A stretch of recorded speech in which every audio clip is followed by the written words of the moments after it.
Hello everyone, I welcome you all again to the NCERT Solutions for Mathematics Class 6. In this presentation, we'll be covering chapter number 4, Basic Geometrical Ideas, and we'll be finding the answers to the questions given in exercise 4.2. Let us read the first question. Classify the following curves as open or closed. तो हमें question कहता है, question में हमें कुछ figures दे रखी हैं starting from A to ई और हमें इनको क्लासिफाई करना है एज ओपन कर्व्स और क्लोज्ड कर्व्स. सबसे पहले तो ये देखते हैं कि ओपन कर्व्स कौन से होते हैं और क्लोज्ड कर्व्स कौन से होते हैं. Clearly as the name suggests, open वो होते हैं जिसमें जो एंडिंग पॉइंट और स्टार्टिंग पॉइंट मीट नहीं करता. फॉर इंस्टेंस, अगर मैं एक फिगर की बात करूं, for example this is I am starting from this point. If I keep on moving it and I stop here, क्योंकि यहाँ पर जो इसका स्टार्टिंग पॉइंट था दैट इज दिस और जो एंडिंग पॉइंट है दैट इज दिस, ये मीट नहीं कर रहे हैं.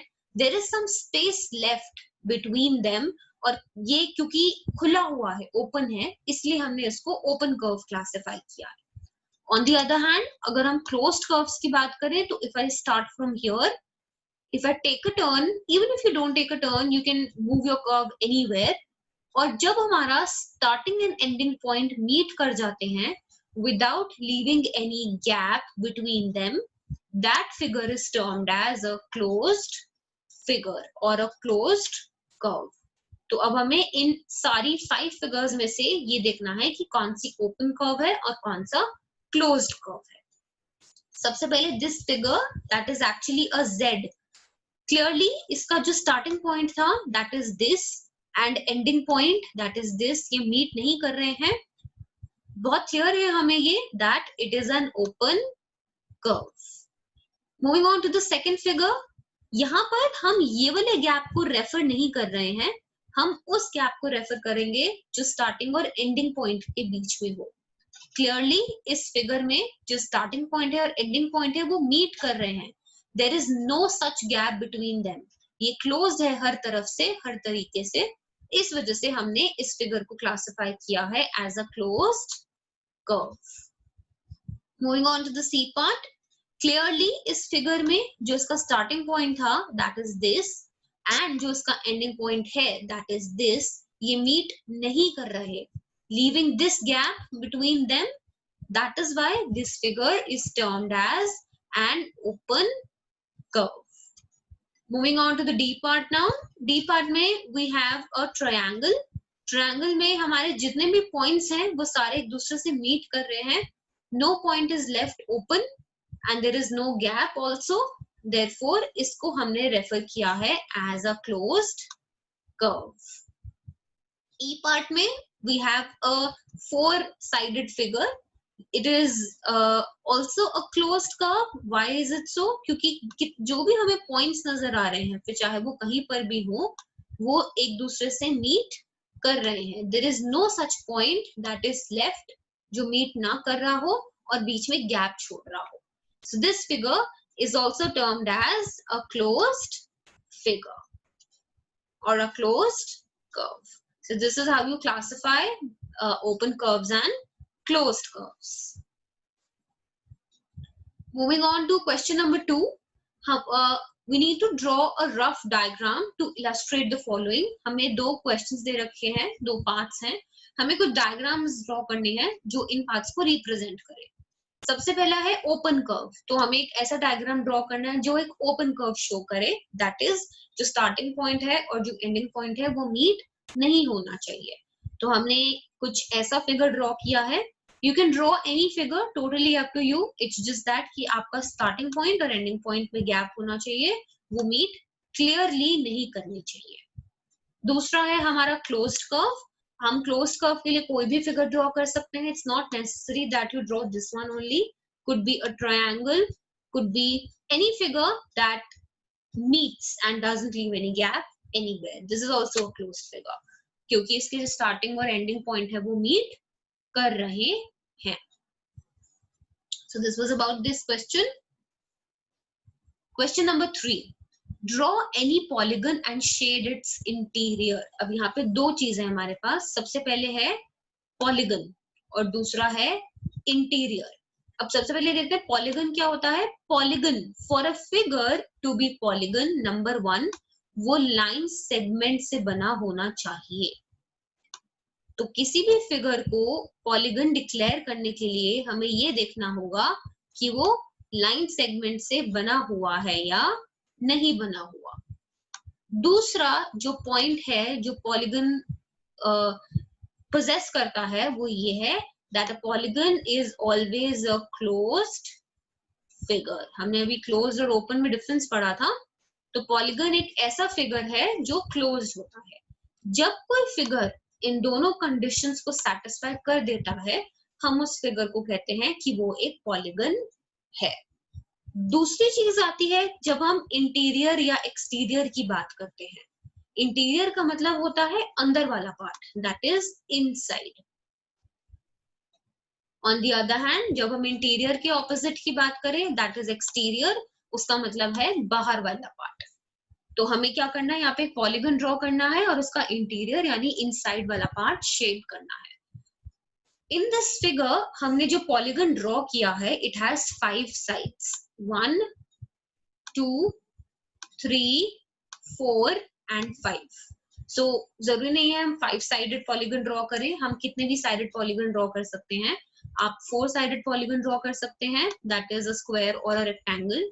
Here I've drawn a square. This is also a polygon because it is made up of line segments and it is closed as well.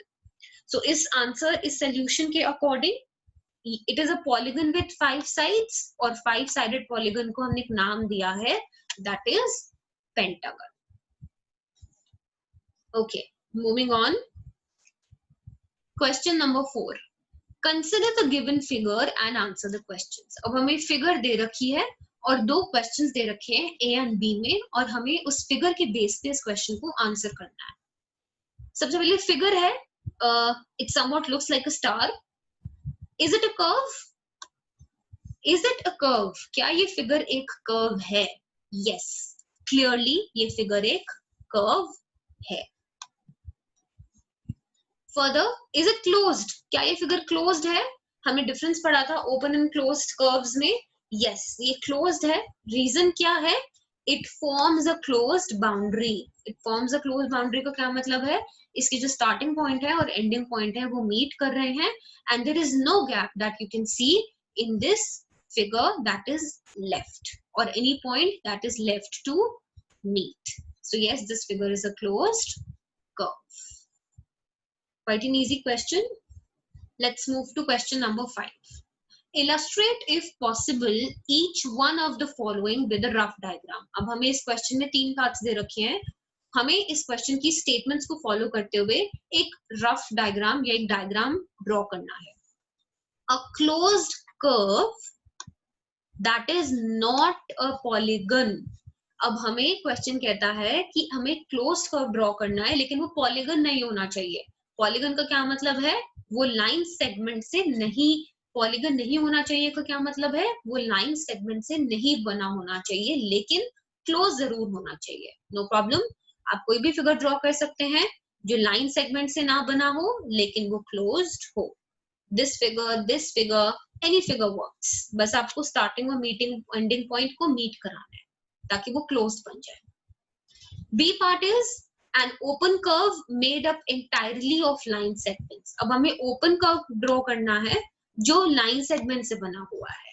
अब ये भी पॉलीगन ही term कर सकते हैं क्योंकि ये ओपन है। अब देखते हैं, this is an open curve, it is made up of line segments. You could have drawn it like this as well. हमने एक सेकंड क्वेश्चन में Z देखा था, ये भी एक ओपन कर्व है और लाइन सेगमेंट से बना है। So totally up to you, any figure that you wish to draw. बस कंडीशन सेटिस्फाई होनी चाहिए। C is a polygon with 2 sides. अब क्लियरली उन्होंने हमें कहा है पॉलीगन ड्रॉ करना है, यानी कि ये फिगर क्लोज भी होना चाहिए और लाइन सेगमेंट से भी बना होना चाहिए। लेकिन उन्होंने क्योंकि हमें कहा है कि ये 2 साइडेड होना चाहिए, 2 साइडेड पॉलीगन हो ही नहीं सकता क्योंकि हमें उसे क्लोज करने के लिए कम से कम एक लाइन सेगमेंट की जरूरत और पड़ेगी। सो पॉलीगन्स मिनिमम 3 साइड से शुरू होते हैं और उस 3-sided पॉलीगन को हम ट्रायंगल कहते हैं.